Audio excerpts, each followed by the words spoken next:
কিছু কথা বাগদার মানুষদের জন্য। বাগদা বিধানসভা বনগাঁ লোকসভার অন্তর্গত বাগদা বিধানসভা, যেখানে এই মুহূর্তে বিদায়ী যে এমএলএ মধুপর্ণা ঠাকুর, আর যেটা ইচ্ছা ঠাকুর বাড়ির বা শান্তনু ঠাকুরের পরবর্তী যে এমএলএ যেন ঠাকুর বাড়ি থেকেই হয়, সম্পূর্ণ উদ্দেশ্য প্রণোদিত। মানে এখানে কোনো ভুল নেই, সব বোঝে মানুষ। মানুষের ভোট দেওয়ার জায়গা নেই, হয় টিএমসি কে দেবে, নয়তো বিজেপি কে দেবে। হাওয়া যেটা বিজেপির পাওয়া উচিত, কিন্তু বিজেপির ভোট পাবে, কিন্তু হাড্ডাহাড্ডি হবে। আর টিএমসিও ভোট পাবে, হাড্ডাহাড্ডি হবে। কে জিতবে, খুব যে ব্যবধানটা খুব কম হবে। এর মধ্যে একজনের কথা আমার মনে পড়ে গেল, দুলাল চন্দ্র বর, দুবারের এমএলএ। একবার কংগ্রেসের থেকে হয়েছিল, আর একবার সম্ভবত টিএমসির থেকে। পরবর্তীতে দল পাল্টিয়ে বিজেপিতে আসে 2019 সালে। এখন বিষয় হচ্ছে, এই দুলাল চন্দ্র বর যে কিন্তু যথেষ্ট স্যাক্রিফাইস কম্প্রোমাইজ করেছে ভদ্রলোক। ওনার নামে কোনো ক্লেম তো এখনো পর্যন্ত শুনিনি, এমএলএ থাকাকালীন বা পরবর্তীতে রাজনৈতিকভাবে। এই যে দুলাল চন্দ্র বর মহাশয় এমএলএ ছিলেন, ইনার ইচ্ছা ছিল হয়তো ওনাকেই টিকিটটা দেওয়া হতে পারে, কিন্তু ওনাকে টিকিট দেয়নি। এর মধ্যে বড় রাজনীতি কাজ করেছে, সেটা হচ্ছে শান্তনু ঠাকুরের, বিশেষ করে ঠাকুর বাড়ি। এই যে ঠাকুরনগরের ঠাকুর বাড়ি, এরা চাইছে ওদের হাতেই থাকুক। সেটা মধুবর্ণা জিতুক বা সোমা ঠাকুর জিতুক।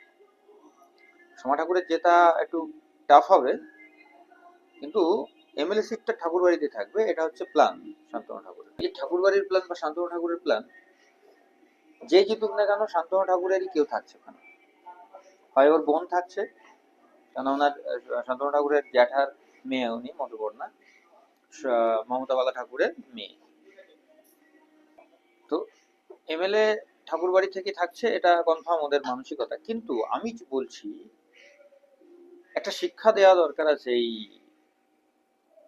বাগদাবাসীদের।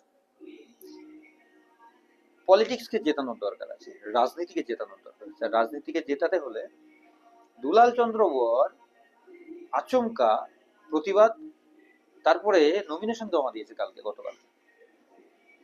আমি বলছি কি, দুলাল চন্দ্র বরকে বাগদাবাসী কি জেতাতে পারে? লোকটা কিন্তু আমার মনে হয় না ভদ্রলোক। এবং উনি যে সময় এসেছিল, টিকিটের আশা করেছিল হয়তো যে এমপি টিকিট পেতে পারে, কিন্তু ঠিক আছে, উনি পায়নি বলে যে তা নিয়ে কোনো বীতশ্রদ্ধ ছিল এমন তো আমার মনে হয়নি। উনার পরে পশ্চিমবঙ্গে রাজ্যের বিজেপির তপশিলি মোর্চার সভাপতি করা হয়েছিল, ভালো কাজ করেছেন উনি ভদ্রলোক। পরবর্তীতে ওনাকে টিকিট 2021-এও দেওয়া হয়নি সম্ভবত। 2021-এ অন্য তো কাউকে দেওয়া হয়েছিল টিকিটটা, মনে পড়ছে না এই মুহূর্তে। পরবর্তীতে আবার যখন বাই ইলেকশন হলো, তখন বিনয়কে দিয়েছিল, বিনয় বিশ্বাস, ও আকাইপুর বাড়ি ছেলেটা। এবারে মেন ভোটের সময় দেওয়া হয়নি, এসব প্ল্যানিং। সোমা ঠাকুরকে দেওয়া হয়েছে।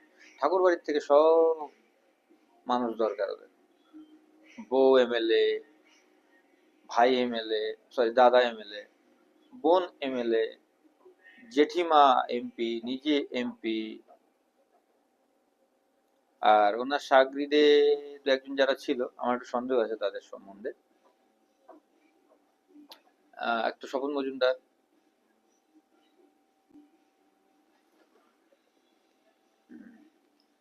স্বপন মজুমদার ওনার পক্ষের লোক না। উনি আবার এমএলএ টিকিট পেয়েছেন, জিতে যাবেন। যদিও গতবার 2000 ভোটে জিতেছিলেন, কিন্তু এবারেও জিতে যাবেন, ব্যবধানটা যাই থাকুক না কেন। অসীম সরকার একটু দূরে আছে। অশোক কীর্তনিয়া আমার একটু সন্দেহ আছে ওনাকে নিয়ে। আর ওনার যে দাদা, যদিও ঠাকুর বাড়ি, কিন্তু শান্তনুর পক্ষের লোক না। গন্ডগোল তো মাঝে মাঝে লেগেই থাকে, অনেক বিষয় নিয়ে স্বার্থ তো আছে। তো দুলাল চন্দ্র বর কে যদি জেতাতে পারে এই বাগদার মানুষ, রাজনীতি জিতে যাবে। আমি চাইছি ঠাকুর বাড়ি একটা জব্দ হোক। এদের যে নেশা ক্ষমতায় থাকার, এদের নেশা এত পরিমাণে, নাহলে কি দরকার? স্বামী আছে, শ্বশুর আছে, ভাসুর আছে, শ্বশুর ছিল, শাশুড়ি একজন, জেঠি শাশুড়ি আছে, ননদ আছে পলিটিক্সে, তার কেন আসার দরকার? সে সংসার ছেড়ে মানুষের সেবা করতে যাবে। তারা তো সেবা নেয়, ঠাকুর বাড়ির লোক সেবা নেয়, অথচ তাদের মুখ দিয়ে বেরোচ্ছে আমরা সেবা দেব। সম্ভব? ওরা একটা বড় মানুষের বংশধর, ওরা, ওদেরকে মানুষ প্রণাম করে, ওদেরকে হাজার হাজার টাকা, ওদের মানে ঠাকুরের কাছে আমরা যেমন পুজোর সময় আমরা দক্ষিণা স্বরূপ রাখি, পুজোর প্রসাদ রাখি, ওদের সামনে পয়সা রাখা হয়, টাকা রাখা হয়, ফল প্রসাদ রাখা হয়, বিশেষ করে টাকা তো প্রচুর রাখা হয়। আমার চোখে দেখা অনেক কিছু। এবার এত কিছু বলার পরে মনে হতে পারে মনে হয় এর কোনো স্বার্থ আছে, তাই ঠাকুর বাড়ির বিরুদ্ধে বলছে আর দুলাল বাবুর পক্ষে বলছে। কিচ্ছু স্বার্থ নেই বা কোনো শত্রুতাও নেই। আমি মানুষকে জেতাতে চাইছি, পলিটিক্সকে জেতাতে চাইছি, রাজনীতিকে জেতাতে চাইছি, তাই আমার এই ধারণা, আমার এই কথা আমি প্রকাশ করছি। নাহলে এইভাবে না মানুষ আশ্রয় পেয়ে যায় আর তার অপব্যবহার করে। আমি বলবো বাগদাবাসীকে দুলাল চন্দ্র বরকে জিতিয়ে দেন, না মধুবর্ণাকে না সোমা ঠাকুরকে।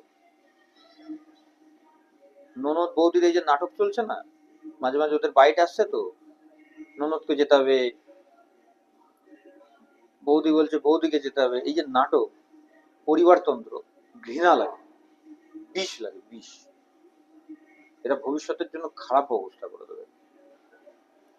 এরা পরিবারতন্ত্রে বিশ্বাসী, বিজেপি পরিবারতন্ত্রে বিশ্বাসী না, কিন্তু ফাঁদে পড়েছে বলে মনে হচ্ছে, এরকম শান্তনুর ফাঁদে পড়েছে। কিন্তু বিজেপিকে এই পরিবারতন্ত্র থেকে বেরিয়ে আসা উচিত, জাস্ট বেরিয়ে আসা উচিত।